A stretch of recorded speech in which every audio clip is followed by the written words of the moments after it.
Hello, everybody. Welcome to another episode of the Pivoted Success Podcast, hosted by Sean Cochran of TCC Canada and myself, Jared Goldsmith from ESACS. We're very pleased today to welcome Greg Matthews from the Royal Bank, RBC. Greg, thank you so much for joining us today. Thank you. So, Greg, let's back up a little bit and talk about your background. What do you do with the bank? How long have you been with them? And, how is the bank adapting to COVID these days? Sure, thanks. I've been a proud banker for 17 years now with RBC through many different roles on the personal side, the business side. The majority of my time on the business side is where I found my passion in the bank, is working with entrepreneurs. And so I've been an advisor, so in the general sectors, but also high tech. I spent 5 years with our KBI team, which was a lot of fun. And then in the last 5 years, I've been in leadership positions, and now I co-lead the Ottawa small business team with Dan Thiragannaratnapathy, who's my partner in crime. And so he and I lead over 20 bankers here in the Ottawa marketplace, and we're here to advise and support entrepreneurs across the city. Wow. That's great, Greg. So, sorry, Jared. I was just going to jump in. You said 17 years with the bank? Yeah. So they recruited you out of middle school, I guess. That's it. I was just a wee one. That's wild. They got me right out of grade school. I'm telling you. Well, you mentioned a team of 20. Is that all business focused advisors? Yeah. So our team is just business, and we have a bit of a segment that we work with, but we're generalized, meaning we have no sector specific advisory in our group. But it really does fall into the small business segment, typically owner operator, which means we're getting to know not just the business, but the business is the owner and the owner is the business. So we get to create relationships with both, which is amazing. So you really, about all the people out there, all the bankers, because you deal with other bankers who specialize in entrepreneurship, you have a really good pulse on what's happening these days, I'm assuming. Well, I have a pulse, right? Because it's still going to be a perspective based on our client base. Yeah. And I would say that, in Ottawa, it's been one of those interesting rides. COVID. It's obviously been the beginning, which was incredibly challenging. It was trauma, really, when you think about it. There was grief as we were realizing everything was kind of changing around us. And then it's been that recovery mode, even though we know the light is very much at the end of the tunnel now. We're all feeling quite a lot more positive, about the future. But up until a few months ago, it was still very, okay, what's, not sure what's going to happen and how can we get through. And really what it did, it forced our teams to come back to fundamentals, which is really around cash flow, right? It's the simple stuff around, if I think the business side and the banking side, cash is king. And, if you don't have either reserves because you've saved from the past, that means that your working capital is just unfortunately, potentially going away if you don't have the revenue coming in. And so part of our role has been helping businesses identify what that looks like, because not everyone sees it or understands it. Right, we're happy to help to educate around it, but also what are the solutions? What are ways that we can bridge people from today to the post-COVID world? And really, that's the discussions that we're having with a lot of clients today. For those who are impacted, still is where are you today? Where do you want to be here in the future? Some people are saying, you know what, maybe this isn't the way I want to go, and they're saying, I'm gonna call it early and I'm going to do something else, which is fine. That's business decisions. But for those who are saying, I want to make a go of this, I'm proud of my business. I see the light at the end of the tunnel. With partners like the government, partners like Invest Ottawa, partners that are out in the community that are supporting entrepreneurs, we're helping businesses bridge today to the future. Do you think that there's some sort of the new normal, the status quo? Okay, it's just, we're going to get through this. We're going to get into our routine of COVID. We're saving, we're not spending, we're doing this, that, and the other thing. Do you think that would stifle the type of creativity that entrepreneurs might have? I think it's causing them to reflect. So it's a bit of a pause mindset, which I don't think is a bad thing. I think everybody should take time to hit the pause button, not for long, but take a moment, step back and say, where am I? And where do I want to be? Which I don't know that anybody, even on a personal level, I don't know that we do that often enough. I think we really just run ahead. We're always chasing something, and we're not always, fully thinking about where's that future state. But even more importantly, how do I get there? Because once you identify that goal, sometimes it's you can't do it on your own. And so Right. who do you need in the community to help bring you there? And your banker might be one of them. Yeah, it's interesting. You say, squirrel. Everybody knows entrepreneurs always look ahead and there's a flashy light. We're always thinking, but yeah, pause button and reflecting. I think that's a wise observation. You talked about the personal aspect, Greg. Yeah. Now let's put the banking hat aside and let's talk about you as the Greg Matthews individual. How were you affected by COVID? I think like I mentioned earlier, I think we were all affected with the sheer pace at which life changed. My wife and I have been very lucky. Yeah, it was overnight, and I think my wife and I are very lucky. We've had the privilege of being able to work from home, which is a privilege, and we acknowledge that. Were you working from home prior to COVID? So my role is, my office is a home office, but a majority of my time was spent in the community. So I was with my advisors. I was out meeting with business owners at events, that Jared, that's how we've met, things like that. And so I would say that being able to reboot that through the early stages of COVID was really hard. And I'm a social beast. So for me, cutting off my lifeline to the outside world, has been hard. And we all know that physical relationships, being able to meet with somebody face to face, is so mission critical. But it's been a challenge through this experience, and it's still, for the foreseeable, it's going to be challenging. Summer's here, so hopefully there's going to be some opportunities for some patio, get-togethers, 6 feet apart, of course, or whatever we need to do. And I think it's going to be that shift back to, once we've got vaccines, once we've got a bit of a go ahead to say, back to the world a little bit, there's going to be some apprehension to it too. I can tell you that when I started venturing back out into, the world that I had kind of closed myself off from quite a bit, it was a bit scary. Right. It was not an easy reintegration. I went to go get my teeth done at my dentist, finally got them cleaned. That was only about 2 months ago. And it was a great experience. My dentist is amazing. Their office, they did a fantastic job. I felt super, super, super safe. Yeah. It's just the reality of things have changed. And, when you see like the drop sheets and all sorts of stuff, you're like, oh, wow. Okay. This is different. But this is the new normal. How do we, create some resilience around it and acknowledge the scary aspect of it, but be able to push forward and say, no, okay, we're going to make it through this. Well, humans are, we like routine. Mm-hmm. And everybody in the planet, our routine's been changed. But as long as you got your little toothbrush and dental floss at the end of your visit, okay. Which I did. Oh, okay, great. So, Greg, for you, I know personally, of course, it was quite a shock for everybody. But as a remote employee already with the bank, did you find that transition from a work perspective a little bit easier? And how did that affect you and your team and the sort of way you operated? Oh, great question. So yes, we were able to shift overnight. So our team was already mobile equipped, which I was really proud of. We had our teams, ready to go. We were already WebEx enabled. Like, we were really ahead of the curve, I think, in terms of our platform of small business, to be able to support not only the employees, our team, right, to be able to adapt to that, but also our clients. So overnight, we were still able to say, hey, let's meet.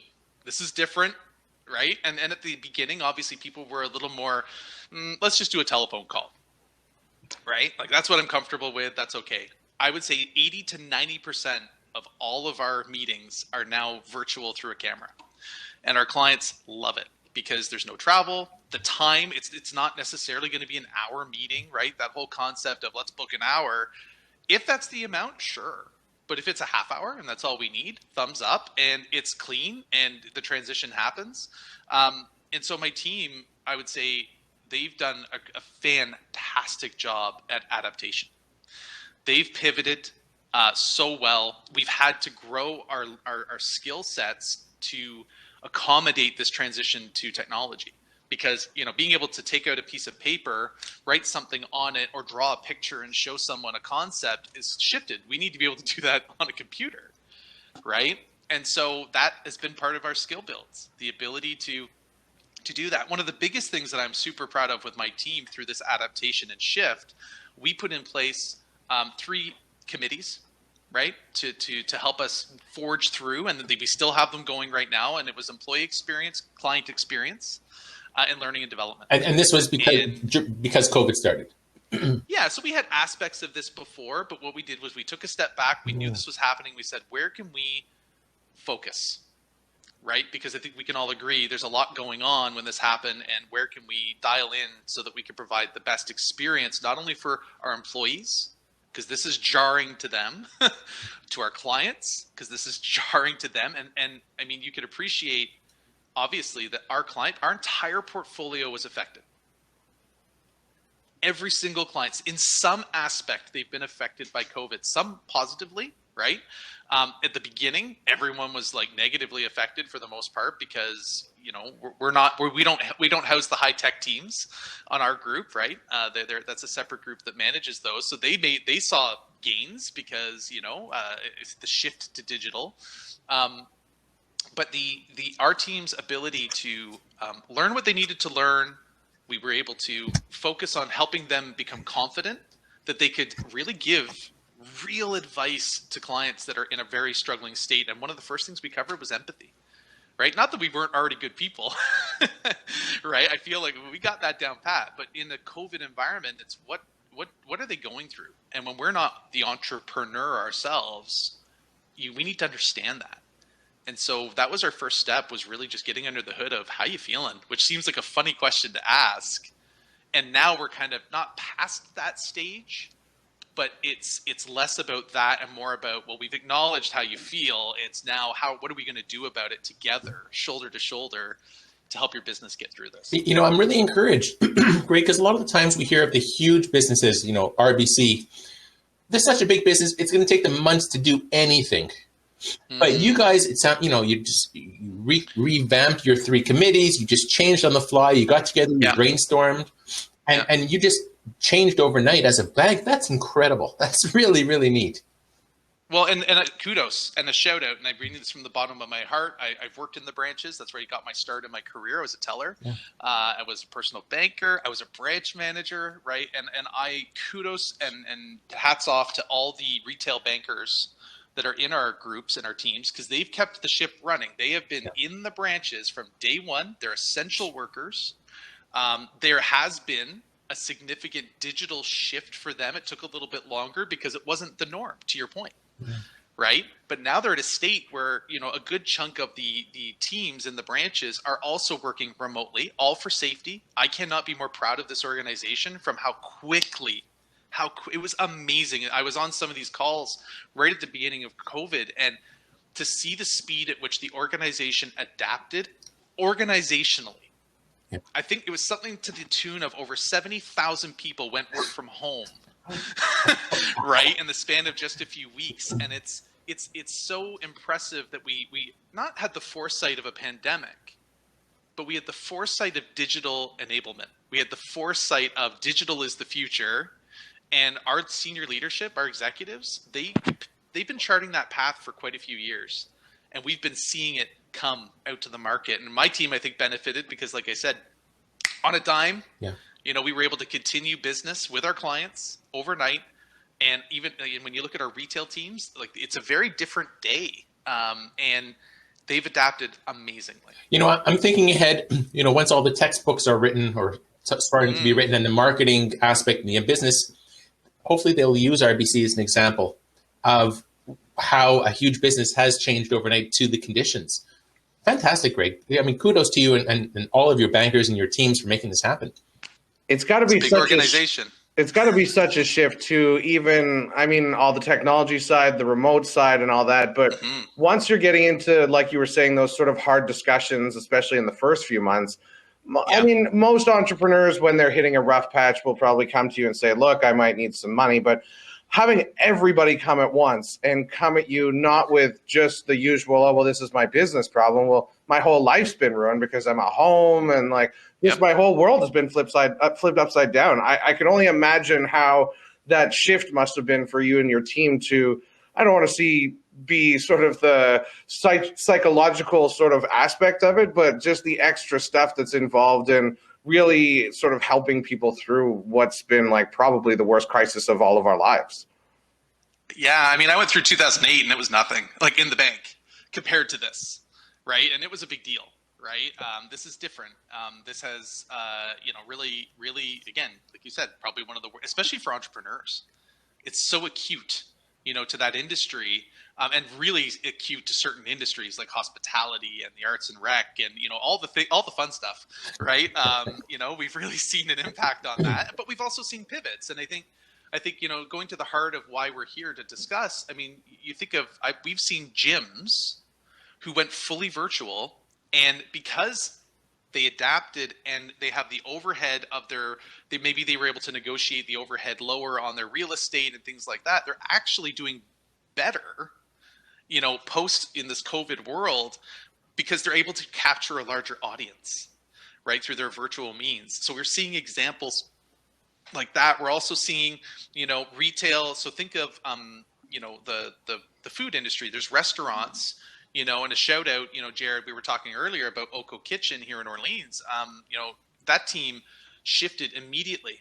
And not only did they shift in a way where they were saving their business, they absolutely were doing that. But here's what's so cool is that they provided a virtual grocery store, for better way to describe it, in the immediate after, while this was all happening. I don't even think, we understood the full gravity of the situation. Mm-hmm.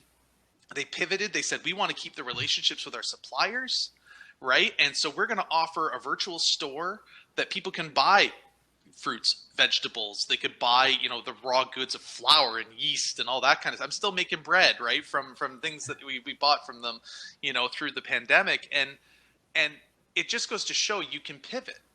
Right. And then they moved to, if I remember correctly, early days, it was a phone call or an email to make the order. And then they shifted to the e-commerce solution and they just amped up their business. Yeah. Right. And I mean, shifts like that are just so amazing. And to see it happen in real time as this thing evolved was really, really cool. Yeah. Not too long ago, we had Carla Briones, a serial entrepreneur here in Ottawa, and one of her business ventures is called Freshie. And she made the decision overnight as well to sell, how would you describe it, Sean? Like baskets that you could go and create your own meals. Yeah, produce baskets, exactly. So she was saying the same thing. She had all these contracts with all these great suppliers, and she was just had no idea what to do. But with the fear of everybody wanting to leave their house, she just saw a niche to try and help the community at the same time. Because, again, people didn't know what to do. Those first few months especially was just so unnerving, because you just didn't know what was next. Because every time you're just like, oh, it's just a couple of weeks. We're just going to stay home. It's no big deal. This is a vacation. Great stuff. And then you're like, oh, God, well, this is really bad. Like, this doesn't look good at all. And then you just sort of over and over are just sort of surprised by how bad this thing ended up being, because I don't think anybody in the beginning had any idea how this was going to go. Because, I mean, we've lived through little things throughout our lives, little blips here and there, but nothing like this. So you're just like, oh, it's going to be one of those. It'll go away. No big deal. Not so much. Yeah, very different environment for sure. And, one of the responses you talked earlier about, what have we done as an organization to pivot a little bit? One of the things that I'm really proud of is Canada United. So this was something that came up through, it was through our head office team. And they said, how can we support small business? And I'm a huge proponent of support local. I think it's absolutely mission critical that we continue to support our local businesses. Do it through social media, get the bullhorn out, share, because I think every time we do that and you get eyes on, you're hopefully creating a client for that business. So please, everybody, if you get the opportunity, tweet it out, put it on Facebook, go into LinkedIn, everywhere you need to, Insta, whatever you got to do, get that word out. And so through Canada United, we banded together 70 Canadian companies to support this initiative. And the whole purpose was, how can we get a bullhorn for small business, remind everybody they're the lifeblood of entrepreneurship, the lifeblood of the Canadian economy, and how can we, really get money in the hands of these entrepreneurs to fund things like PPE purchases and these shifts that they were being forced to make. And so out of this, over the span of the campaign, which ran most of last summer, not only did it create awareness, which came through the BIAs, it came through the boards of trade. It was a Canada-wide, obviously. This was everywhere. But it put money in the hands of entrepreneurs through the relief fund, which was incredible. There were $5,000 grants, which pays for a lot of that stuff when you need it and you don't have it in your pocket. And I believe in total, the government alone came to the table, federal government, and said, here's $12 million towards the fund, right? And so it really created a groundswell of awareness and reminder that small business is so important to all of us, and we need to support them. Greg, I've seen this firsthand. Every time, not often, I make a post on LinkedIn about supporting small business. You're the first one to like it or comment and engage with it. And that's so important to do that in the community. If your organization is able to, great, but at least we could do is comment and share it and repost on social media so that others can see that as well. I wasn't aware of RBC's involvement with the Canada United initiative, but that's a great opportunity. It's great. I love the different programs that have sort of cropped up as this has gone on, because in the beginning it was so scary for everybody having to just close. And then you see the big online retailers really taking advantage of the opportunity. And that's fair. I mean, the convenience of it all was very important at that time. And as it was sort of unfolding, I think what everybody got used to a little too much was just relying on those big retailers and stuff because they didn't want to go out. They were scared to leave their house. They were scared to do all these things. And a lot of the smaller entrepreneurs just weren't yet at that stage to be able to leverage that online presence and the deliveries and all those sorts of things. So with the Invest Ottawa, Digital Main Street and all different programs, I mean, it's just been amazing to see the different resources and tools brought together for some of these sort of ancillary businesses that maybe never would have gone online if they hadn't had that sort of forcible push. But as we're sort of getting to the end of it, what I love trying to push as well, just like you, Greg, that I love so much, is the supporting of the small business. Because if there is no small business, there is no economy. So, I mean, it's just one of those scary things that people don't really think about, because you're like, well, I just saved $10 because I use Amazon. And it's like, yes, I know. But when you go downtown and you want to walk through the stores and all that, and there's just nothing left, what are you going to have then? And that's the scarier part, as we sort of push to the other side of this awful pandemic. Yeah. And, I think, to take that, it's a reality. And that's, again, to your point, if we can all keep yelling out loud, to keep engaging with our local communities. And you're right. One of the big things that we observed, and RBC, is really a huge proponent of digital enablement, like I said earlier. And part of our advice pieces. So what are you doing as a business owner to enable your clients to be able to access you digitally? Because you're right. Not a lot of people are willing to even drive up or I shouldn't say that, but go peruse a store right now. There is that angst and that apprehension. But if you enable people to be able to order, pick up at the curb, or deliver, right? And if you think of, like you mentioned, Digital Main Street, it's a full stack solution potentially that you could implement that puts your goods right out the door. And so, so that's a really good point. Absolutely. Now, Greg, what are you most excited about? Let's say, well, now at this day and age right now, and let's say 6 months from now. Yeah. Well, first, vaccines. Go get one. So I think when we're all walking around and we can feel a lot more confident that we've got that shot in our arm, I think we're all going to feel a lot better about the situation. But from a business perspective, it's two things really. One is startups. So I think we can all agree that in the times that are the darkest, there's always some light. And the light that I've always observed is startups. So people have been sitting through COVID, maybe out of necessity, right? Maybe they just, the industry they're in is maybe still fully affected, and they're saying, I need to make an income. How do I make a go of this? There's government programs, thank goodness, to help support, Canadians that have been affected by this. And I'm really happy we have those, both for business and personal. But I think you've got some people that are saying, no, this is my chance. this is my shot, right? And so now is the time to start talking with your, the advisors around you, and just starting with simple stuff like doing your homework around startups. And I would say, shameless plug, rbc.com/business. I'm really proud on that landing page. There's actually a whole startup section that you could click on.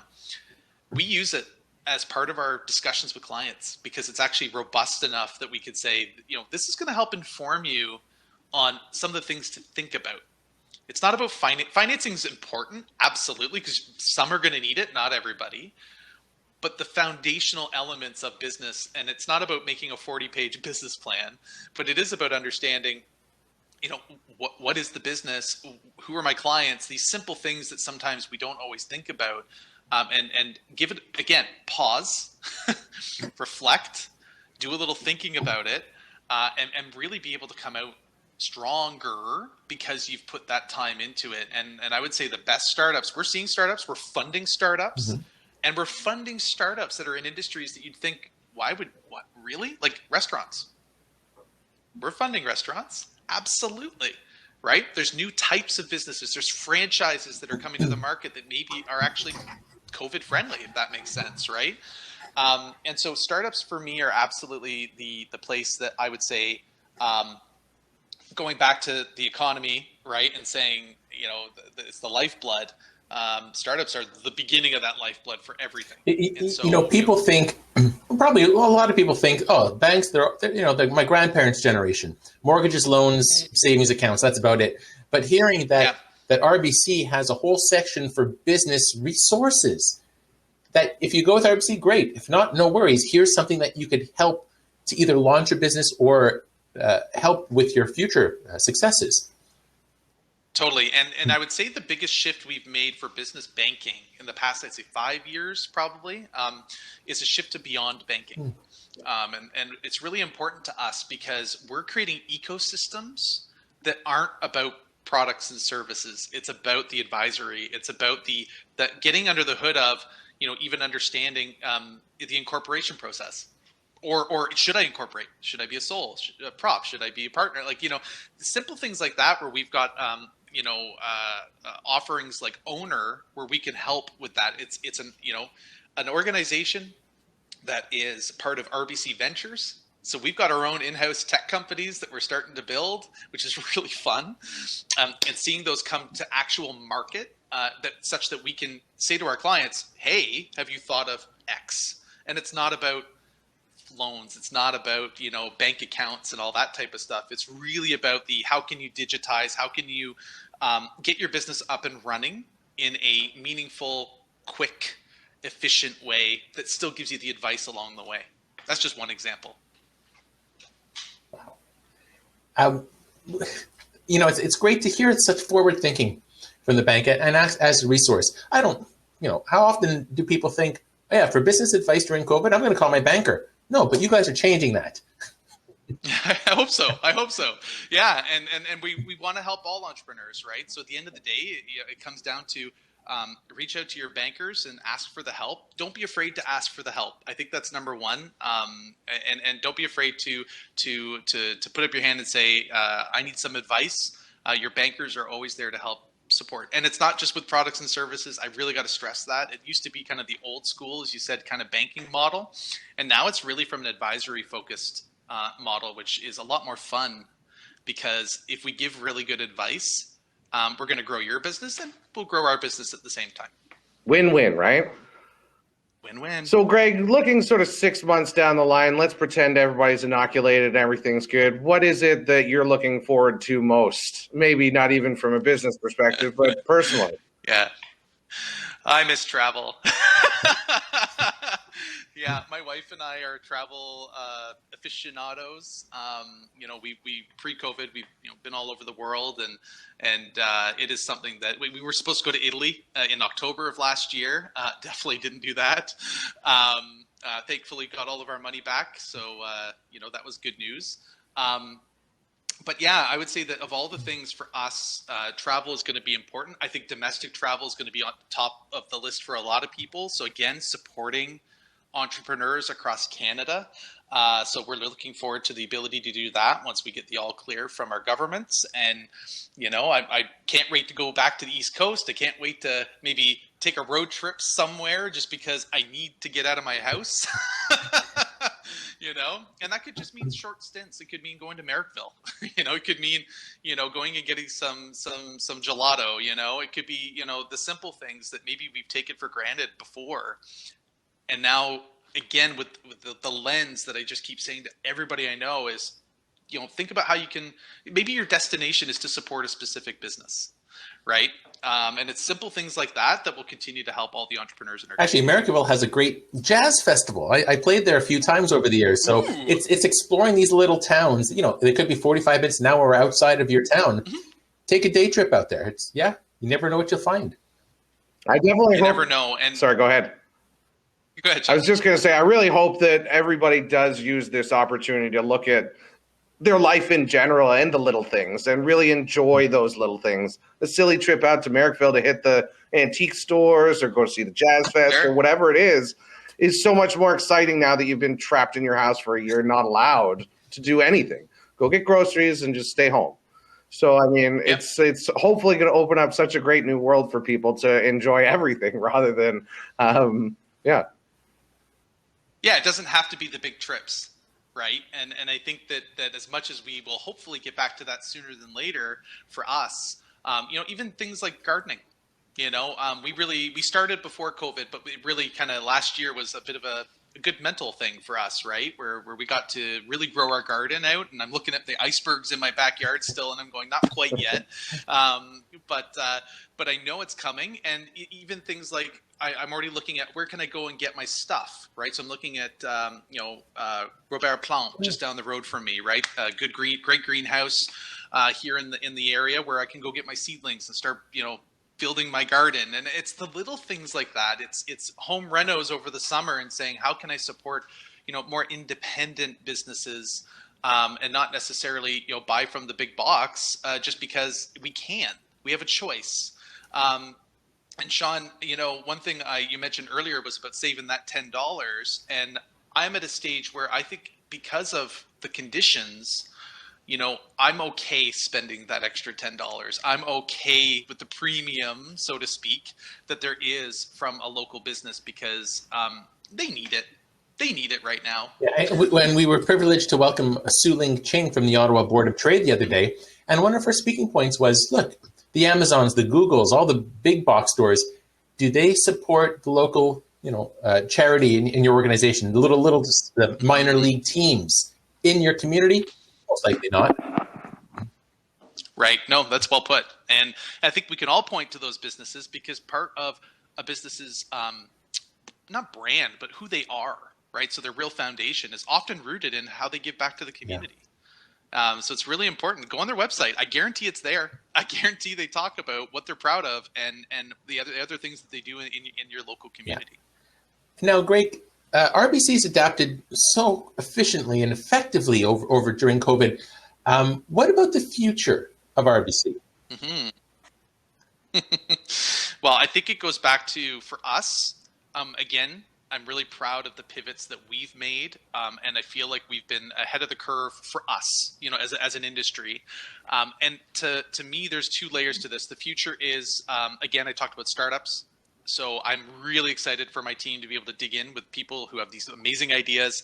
We're coming out of COVID. How can we go to market and how can we support you? Right. So I'm really excited about that from an organizational perspective. I'm excited for being here for the business owner going forward. And so here's the other thing just to think about is that you mentioned the comment earlier at the beginning, which is a lot of doom and gloom. I think we need to start celebrating some of the businesses who've done well. I think that we need to really focus in on, COVID, don't want to call them COVID hero, but say who's really rocked it. I'm not the branding guy. That's probably better for you, Jared. I'm not that guy, right? But who are some of these folks in the community, and I know that's why we're talking today, is how can we bring those people out of the fog maybe they've been in, because I bet they don't think they're being successful. I bet those businesses still think that they are stuck in the COVID world, and that, they're looking at their bank accounts and they're looking at, the situation, and it may not be perfect for sure, but even at the best of times, we know in entrepreneur world, that's not always going to be perfect. But who are the folks that we can, give a pat on the back to and say, good job, you crushed it. Like, you're getting through this thing with lights at the end of the tunnel. We're going to get there together. and you can tell the battle scar tales, 20, 30 years from now of how you made your business, survive through COVID, but not only survive, again, who are those that have been able to survive and thrive? The way I see it at the end of this as well is, if you are able to weather this disaster, I mean, what can't you do? After that, I mean, if you were able to pivot and succeed, or even just hold on, I think you've done an incredible job, and I think it's amazing. So for anybody to have succeeded at the same time, I think those are the people that really need to get out there and say, look, it is possible. We are doing well. No, of course, we're not doing as well as before COVID, maybe, but we pushed through, we're doing well, and we see the light at the end of the tunnel, and we're all going to get through this. So. Yeah, I agree. It's the shoulder to shoulder, arm in arm, right? Entrepreneur to entrepreneur. And I think it is about being able to give each other a pat on the back. And again, Jared, we talked about this earlier, it's not about being afraid or quiet about the success, because quiet success, I mean, is good for those who want to keep it that way. I really think there's an opportunity to shout out the best practices, the learnings, the how did you pivot? This is why we're talking about this again, right? And how do we do it on a more broad scale, right? How do you get more people having this conversation? Yeah. Great. Well, we hope that this Pivoted Success podcast will point everybody, at least help them in the right direction. So, Greg, we're about to wrap up soon, but do you have any, let's say, closing words of wisdom for, let's say, small businesses or entrepreneurs? Yeah. So the first one I would say is, again, I said it a bit earlier, which is cash flow is king. So getting down to the brass tacks of a business, right, and how they function. Be aware. You don't have to be an accountant. You don't have to be an expert in, nuclear physics to figure this stuff out. There's lots of tools that are existing. Like I said, on our website, you go there. Any of your banks will probably have a website like this, or tools around cash flow. I know we just launched a brand new one today. I just got the news for it. I haven't even looked at it yet. But I'm excited to see, how business owners can understand their businesses maybe a little differently than they have in the past, by thinking through that one lens. If they understand that, because I mean, sometimes it's for some people, they go, oh, well, I have money in my bank account. I'm doing really well. And for sure, thumbs up, that may be true. But how do you have money in your bank account? I think is the question that you want to ask yourself, and understand it. So if I were to think about not just where we've been on this crazy journey over the past year, but where we're going, it's about understanding how have you been able to make money through this, pandemic, and then how can you apply that knowledge to a day where the shackles come off, so to speak, and how can you maybe come out of the gate roaring in a different way than you thought you could. So I would say that's definitely one of them. Another one I'd say is that it's okay to not be okay. And I know we've talked a lot about, the mental health aspect of things. RBC has really been, again, proud of this, at the forefront of not just doing it internally with our staff and our employees and our teams, but thinking about entrepreneurs. And we've been doing some podcasts around that, or webinars around that as well, where, it's about, if you need the resources, hopefully you can access them. And it's find someone to talk to. I think it goes back to, as much as entrepreneurs don't want to shout from the bullhorn that they're doing well, I think that it's the flip side too. If you're not doing well, not just maybe with your business, I think it's important that you find the supports that you can to have those discussions. It'll make you feel better, hopefully.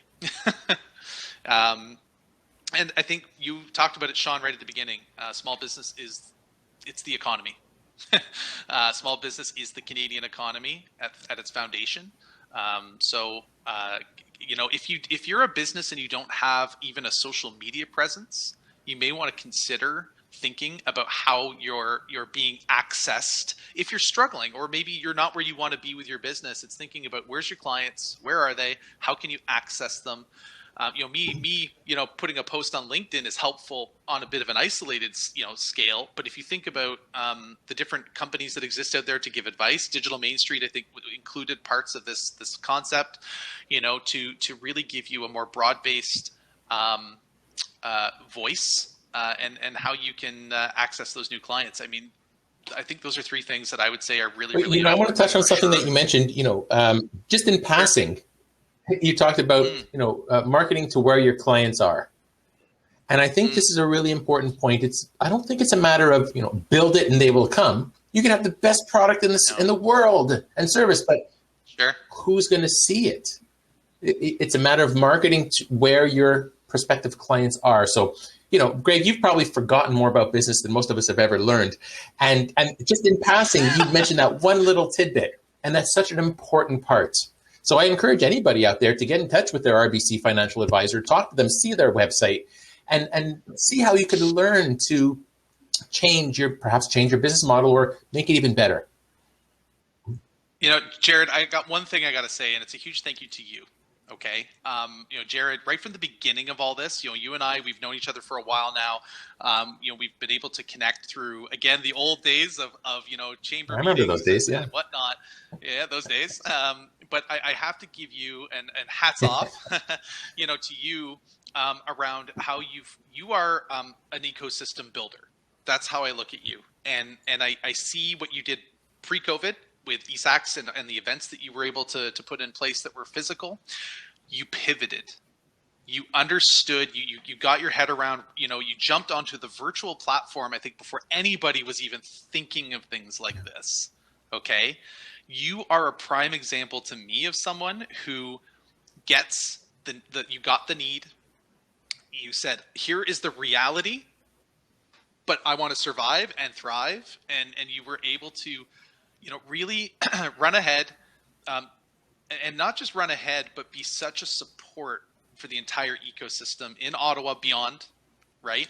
And I know that the work you've been doing has been keeping some people sane. You've really been able to keep those collisions happening, which right now in a virtual environment are really hard.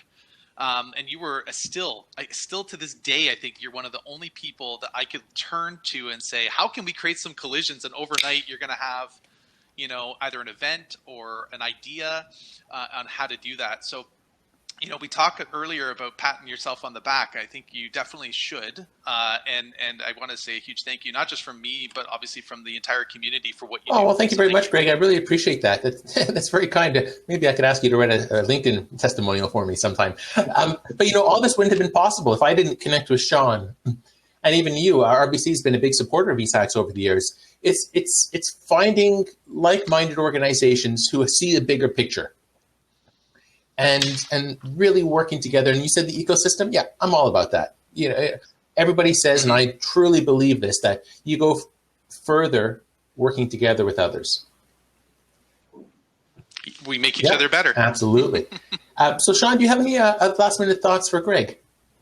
No, it's great, Greg. Thanks so much for taking the time. I really appreciate it. And it's nice to see a different perspective because, a lot of the people we've been talking have been entrepreneurs and people who have struggled through on, I want to say, the front lines of this. But none of us would do any of the things we do without the support of our banking advisors and all that sort of stuff. And to see you guys pushing more as advisors rather than your sort of stereotypical bank account openers, I think that's really great to see. Yeah, I appreciate that. And again, it goes back to our people are what make us amazing. I've got an incredible team that I get to work with every single day, and their job, their role, and their passion is to support entrepreneurs, right? They're all there because of that reason. And so I'm excited to see, like you said, what am I excited about? I'm really excited to see, what the future holds with the light at the end of the tunnel. And I know that they are all in a place that they could give you something that maybe, like you said earlier, Jared, right? Those little nuggets that sometimes come out of a conversation, 100% confident there's a nugget or two in there that they're going to help you think about. Great. Sure. Thank you so much, Greg. So how can somebody get in touch with you, Greg? great question. So if you want to reach directly to me, you can either go through LinkedIn. Happy to connect. Happy to chat. Also, you could feel free to send me a quick email, greg.matthews@rbc.com. Happy to help. And I will help direct you to who you need to speak with. Again, we've got a massive team here in Ottawa to help support entrepreneurs. And I'd love the opportunity to have you in front of Well, them. thank you so much, Greg. So today we were very pleased to welcome Greg Matthews from the Royal Bank of Canada, RBC, on our Pivoted Success podcast, featuring Sean Cochran from TCC Canada, myself, Jared Goldsmith from ESAX. Wishing you all the best and stay safe, everybody. Thank you so much for joining us.